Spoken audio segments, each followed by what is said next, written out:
Hi friends, మీకు తెలుసా ప్రకృతిలో కొన్ని పక్షులు మానవులకు సమానంగా తెలివితేటలను కలిగి ఉంటాయి అని? వాటిలో ముఖ్యమైనది కాకులు.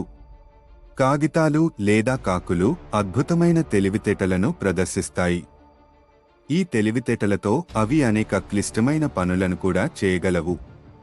మనం ఇప్పుడు కాకుల తెలివితేటలను వివరంగా తెలుసుకుందాం. కాకులు మానవుల ముఖాలను గుర్తుపట్టగలవు. ఓ వ్యక్తి ఒక కాకుని బాధిస్తే ఆ వ్యక్తిని కాకి దాని జీవితకాలం మొత్తానికి గుర్తు పెట్టుకోగలదు. ఏ కాగితం వారిని ఓపికగా గుర్తు పెట్టుకుంటుంది మరియు వారు తిరిగి వస్తే ఆ వ్యక్తిని భయంకరంగా తిడుతూ ఇతర కాకుల్ని కూడా హెచ్చరిస్తుంది. కాకులు తమ అవసరాలను తీర్చుకోవడానికి సాధనాలను ఉపయోగించగలవు. ఉదాహరణకు, ఒక చిన్న రంధ్రంలో ఆహారం దాగిపోతే కాకి ఒక కర్రను ఉపయోగించి ఆహారాన్ని బయటకు తీయగలదు. ఇది కాకులకు ఉన్న అత్యంత తెలివికి నిదర్శనం. కాకులు కొన్ని సమయాలలో గందరగోళాన్ని ఎదుర్కొంటాయి, కానీ అవి వేగంగా నేర్చుకొని సమస్యలను పరిష్కరించగలవు. ఇది వాటి ఆలోచనా శక్తిని ప్రదర్శిస్తుంది. కాకులు కొన్నిసార్లు మోసం చేయడానికి కూడా తెలివితేటలను ఉపయోగిస్తాయి. ఉదాహరణకు, ఒక కాకి ఆహారాన్ని దాచి ఇతర కాకులు దాన్ని కనిపెట్టకుండా చేయగలదు. ఇది కాకులకు ఉన్న సమర్థవంతమైన స్మార్ట్నెస్ని చూపిస్తుంది. కాకులు సమాజంలో జీవిస్తాయి, వాటి సమూహానికి అండగా ఉంటాయి.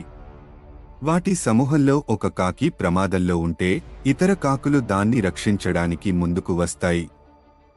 కాకులు ఇతర కాకులతో మాట్లాడే భాషను వాడతాయి. ఈ భాష ద్వారా అవి ఇతరులకు సమాచారాన్ని చేరవేస్తాయి మరియు వాటి సమూహానికి ప్రమాదాలను హెచ్చరిస్తాయి. కాకులు చాలా తెలివిగా తమ ఆహారాన్ని ఎక్కడ దొరుకుతుందో గుర్తిస్తాయి.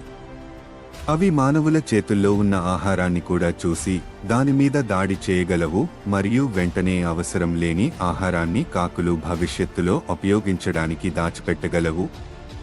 అయితే ఇతర కాకులు దాన్ని దొంగిలించకుండా జాగ్రత్తగా దాచుతాయి. కాకులు వారి తెలివితేటల వల్ల పక్షుల్లో అత్యంత ప్రత్యేకమైనవి. అవి అనేక క్లిష్టమైన పనులను చేయగలవు మరియు వాటి పరిష్కారం సామర్థ్యాలను చూపుతాయి. మనుషులకు దగ్గరగా జీవిస్తూ అవి మనకు దగ్గరగా ఉంటాయి మరియు మనం వాటిని గౌరవించాలి. కాకులు ప్రకృతిలో అత్యంత తెలివైన జీవులు. వాటి తెలివితేటలు మానవులకు నేర్పిన పాఠాలు ఎంతగానో విలువైనవి. మనం వాటి తెలివితేటలను గుర్తించి వాటిని రక్షించడానికి ప్రయత్నించాలి.